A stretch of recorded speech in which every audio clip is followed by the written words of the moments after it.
नमस्कार दोस्तों, स्वागत है आप सभी का हमारे YouTube चैनल लर्निंग ट्री पे। आज हम एक बहुत ही इम्पोर्टेंट टॉपिक के बारे में डिस्कशन करने वाले हैं। वो टॉपिक है हमारे किसानों से रिलेटेड। कल यानी कि 19 मई 2021 को PM ने मीटिंग किया और उसमें डिसाइड किया कि DAP का जो सब्सिडी है वो कितना रहेगा और इससे हमारे किसानों को कितना बेनिफिट मिलेगा।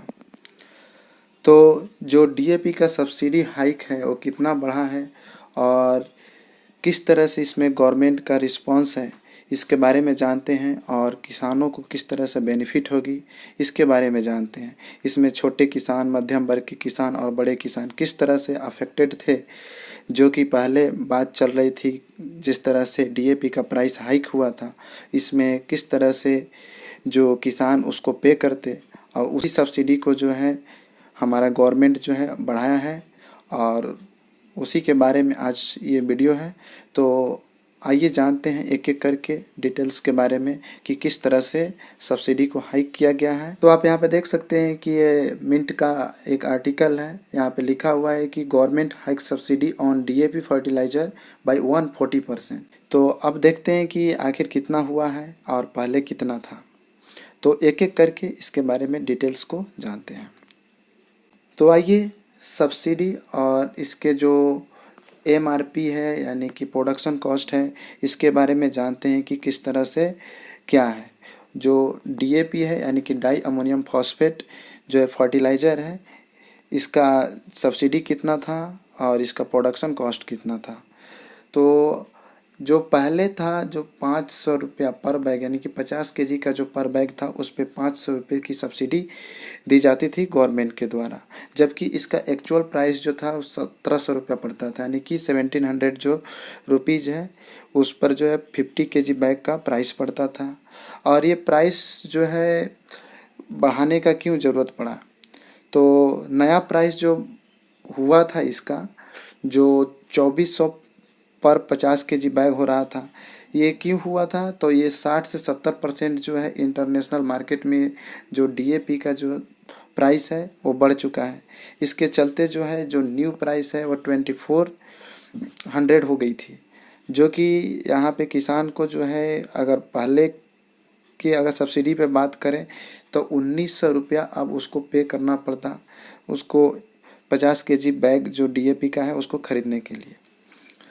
लेकिन ये जो है किसानों के लिए काफ़ी बर्डन हो जाता और जो छोटे और मध्यम वर्ग के किसान हैं उनके लिए ऑलमोस्ट इम्पॉसिबल हो जाता है कि वो इतना रुपया एक बार में किसी 50 kg बैग के ऊपर जो है वो खर्च करें और अपने खेतों में डाल सके। इससे जो प्रोडक्शन यील्ड है वो डेफिनेटली हैम्पर होता और किसान का इनकम जो है कम होता।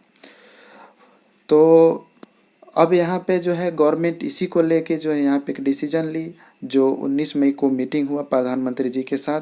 तो उसमें जो डिसाइड किया गया कि अब जो सब्सिडी जो है 1200 रुपये जो दी जाएगी, जो 50 kg का बैग है जो DAP का बैग है उस पर जो है 1200 रुपये सब्सिडी दी जाएगी। तो इससे होगा क्या है कि जो 1200 यानी कि जो मार्केट प्राइस है यानी कि MRP का हम बात करें जो मैक्सिमम रिटेल प्राइस होगा वो 2400 होगा, जिसमें से सब्सिडी जो कट जाएगी 1200। तो फार्मर्स को अब पे करने होंगे 1200 रुपये, यानी कि 1200 रुपये जो यानी कि प्रीवियस जो प्राइस था उसके ऊपर फार्मर्स को DAP 50 kg का बैग मिलेगा। तो ये जो है सब्सिडी हाइक है 140% है, जिससे कि ये काफ़ी ह्यूज जो सब्सिडी हाइक किया हुआ है गवर्नमेंट के द्वारा, एक किसान के फेवर में काफ़ी एक पॉजिटिव डिसीजन है। और इससे जो छोटे किसान और मध्यम वर्ग के किसान हैं उनको काफ़ी हेल्प मिलेगी, जिससे कि वो पहले जिस रेट पे वो DAP खरीद रहे थे यानी कि इस फर्टिलाइज़र को खरीद रहे थे उनको जो है उनको उसी रेट पे मुहैया कराएगी। अब बात करते हैं कि अदर फर्टिलाइज़र के ऊपर क्या है सब्सिडी, यानी कि जैसे कि यूरिया पे जो है गवर्नमेंट जो है सब्सिडी देती है, तो उसके बारे में थोड़ा सा जानकारी ले लेते हैं।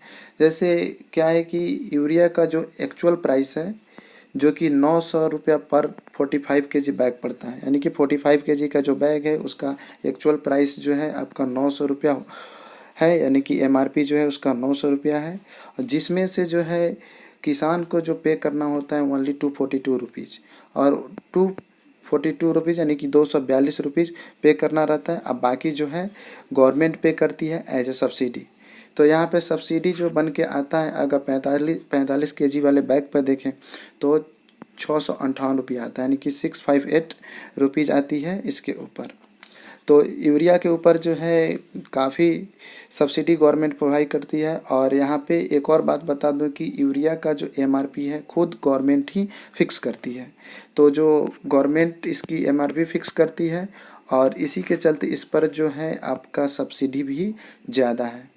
अब एक डेटा के बारे में जानते हैं कि यूरिया का जो टोटल कंजम्पशन है हमारे इंडिया में, यानी भारत के जो किसान हैं कितना कंज्यूम करते हैं, तो यहाँ पे है 336.97 लाख मेट्रिक टन, जो 2019-20 का ये डेटा है। इसमें है 336.97 लाख मेट्रिक टन जो है यूरिया का कंजम्पशन होता है, जिसमें इंडिया में इसका प्रोडक्शन है ओनली 244.5 लाख मेट्रिक टन। तो बाकी जो यूरिया जो घटता है वो जो इंपोर्ट किया जाता है, और इंडिया का प्रोडक्शन आपका इतना है। अब जो है जो फर्टिलाइज़र है वो किसान के लिए कितना इम्पोर्टेंट है, आप जो है इसके डिमांड से अंदाज़ा लगा सकते हैं कि जो डिमांड है आपका फर्टिलाइज़र का, यानी कि जो यूरिया हो गया, डीएपी हो गया, उस म्यूरेट ऑफ पोटास हो गया, तो इसमें जो है काफ़ी ज़्यादा यूज होता है। और इसका डिमांड जो है आप देख सकते हैं कि 640 लाख मेट्रिक टन है, जो कि ये 2019-20 का डेटा है। और उसके बाद आप उसके प्रीवियस ईयर का डेटा देखें तो 603 लाख मेट्रिक टन है। यहाँ पे जो है एलएमटी होगा, यानी कि लाख मेट्रिक टन। एंड जो हम लोग का एक्चुअल प्रोडक्शन है वो ओनली 414.85 लाख मेट्रिक टन है, जो कि 18-19 का ये डेटा है। तो यहाँ पे भी जो गैप है, इस गैप को जो है इंपोर्ट करके फुलफ़िल किया जाता है, और ये डिमांड जो है ईयर बाय ईयर बढ़ते जा रहा है। बेसिकली ये जो है नीड है किसी भी फार्मर्स के लिए कि वो जो है अगर इस फर्टिलाइज़र को इस तरह से यूज नहीं करेंगे तो उनका प्रोडक्शन जो है, उनका यील्ड जो है काफ़ी कम आएगा। तो यील्ड को बढ़ाने के लिए जो है फर्टिलाइज़र का यूज करना पड़ता है। यहाँ पे फर्टिलाइज़र का यूज जो है डे बाय डे और ईयर बाय ईयर बढ़ते जा रहा है।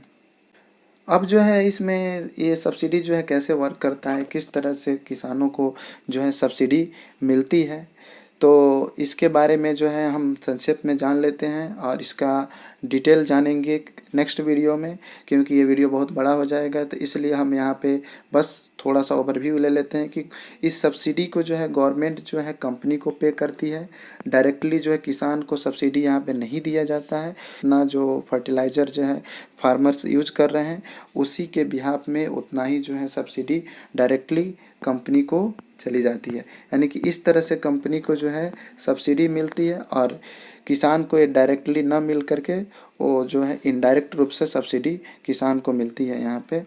तो इस तरह से है। और बाकी जो है इसका जो डिटेल प्रोसीजर कैसे है, किस तरह से सब्सिडी का ट्रांसफ़र किया जाता है, इसके लिए क्या रूल रेगुलेशन है, किस तरह से कंपनी को फॉलो करना पड़ता है, उसके बाद जो है किसान को जब ये फर्टिलाइज़र मिलता है तब कंपनी को किस तरह से उसको पेमेंट का ट्रांसफ़र होता है। उसके बाद हम जानेंगे कि कितना हम लोग यूज करते हैं फर्टिलाइज़र, किस तरह से एमआरपी को फिक्स किया जाता है, कौन से फर्टिलाइज़र पर किस तरह से गवर्नमेंट अपना कैपिंग करती है इसके बारे में, और डीबीटी से यानी डायरेक्ट बेनिफिट ट्रांसफ़र से जुड़ी हुई बातों को डिस्कस करेंगे। तो आज के लिए बस इतना ही। अगर ये वीडियो आपको इन्फॉर्मेटिव लगा तो इसको लाइक करें और शेयर करें। आपके एक लाइक और शेयर से जो है हम लोग को काफ़ी मोटिवेशन मिलती है, और हमारे चैनल को सब्सक्राइब करें। Thank you.